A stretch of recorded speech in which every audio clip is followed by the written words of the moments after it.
بسم اللہ الرحمن الرحیم۔ السلام علیکم اسٹوڈنٹ، کلاس 6 اسلامیات کا ٹیچر حافظ نوید۔ اور میرے بچوں، آج ہمارا لیکچر نمبر 26 ہے اور سبق کا عنوان حج اور اس کی اہمیت ہے۔ آج اس کا لانگ کوسچن نمبر 3 ہم پڑھنے جا رہے ہیں، حج کے فوائد بیان کریں۔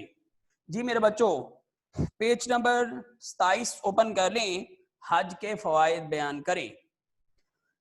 جی میرے بچوں، حج ایک ایسی عبادت ہے جس کے بے شمار دینی اور روحانی اور دنیاوی فائدے ہیں۔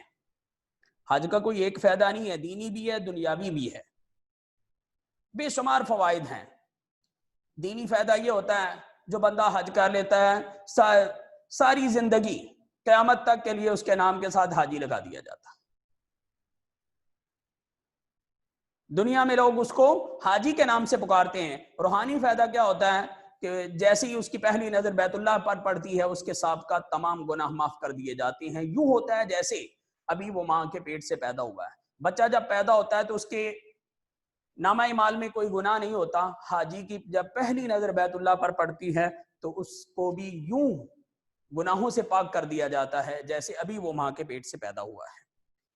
حج کے عمل سے اللہ تعالیٰ کے ساتھ وابستگی کی تربیت حاصل ہوتی ہے۔ میرے بچوں، حج کرنے سے بندے کا تعلق اللہ کے ساتھ پیوست ہو جاتا ہے۔ سیر و سیاحت کا وسیع تجربہ اور اجتماعی عبادت کرنے کا انسان کو موقع میسر آتا ہے۔ لوگوں کے ساتھ مل کر عبادت کرنے کا ایک سرور کچھ اور ہوتا ہے، اور وہاں پہ ایک ہی صدا ہوتی ہے، لبیک اللہم لبیک، اے اللہ میں حاضر ہوں، اے اللہ میں حاضر ہوں۔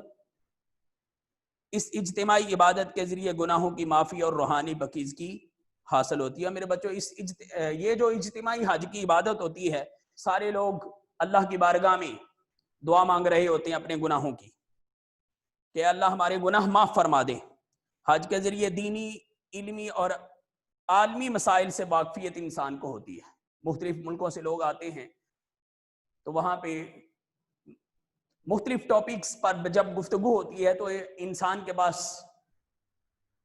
ذخیرہ علم آتا ہے۔ عازمین حج کا ایک ہی لباس میں لبیک کہنے اور مناسک حج ادا کرنے سے ان میں برابری، مساوات کا احساس پیدا ہوتا ہے۔ انسان کو پتہ چلتا ہے ایک جیسا لباس پہنا، ہم ایک ہی باپ کی اولاد ہیں، ہمارا خدا ایک ہے، ہمارا رسول ایک ہے، ہماری کتاب ایک ہے، ہم ایک خدا کو ماننے والے، ایک رسول کو ماننے والے ہیں۔ حج کے واسطے مشقت برا سفر دنیا کے عیش کو چھوڑ کر مالک حقیقی کی سچی راہ اختیار کرنے کی تربیت دیتا ہے۔ انسان کا تعلق رب کے ساتھ پیوست ہو جاتا ہے، جڑ جاتا ہے، اور دنیا کی آسائشوں سے انسان منہ موڑ لیتا ہے۔ حج ذاتی مالی دولت کو اللہ کی راہ میں قربان کرنے کی تربیت فراہم کرتا ہے۔ میرے بچوں، حج ادا کرنے سے انسان کے دل میں مال کی محبت جو ہوتی ہے وہ مٹ جاتی ہے۔ تو اس لیے میرے بچوں، ہمیں یہ عہد کرنا ہے کہ اللہ نے اگر ہمیں مالی طاقت دی تو ہم ضرور اس کا گھر دیکھنے کے لیے جائیں گے جہاں پہ حضرت اسماعیل علیہ السلام، حضرت ابراہیم علیہ السلام، میرے اور آپ کے پیارے نبی حضرت محمد مصطفیٰ صلی اللہ علیہ وسلم دوڑا کرتے تھے۔ ہم بھی جس گلیوں میں میرے نبی اور آپ کے نبی چلا کرتے تھے، ہم بھی ان گلیوں کی زیارت کریں گے۔ تو میرے بچوں، اللہ سے دعا کرتے ہیں کہ اللہ تبارک و تعالیٰ وہ مقدس وادی کو، اس مقدس شہروں کو دیکھنا ہمارے مقدر میں لکھ دے۔ تو میرے بچوں، اسی طرح یہ ٹاپک جو ہے مکمل ہوا۔ کل تک کے لیے اللہ حافظ، السلام علیکم ورحمۃ اللہ۔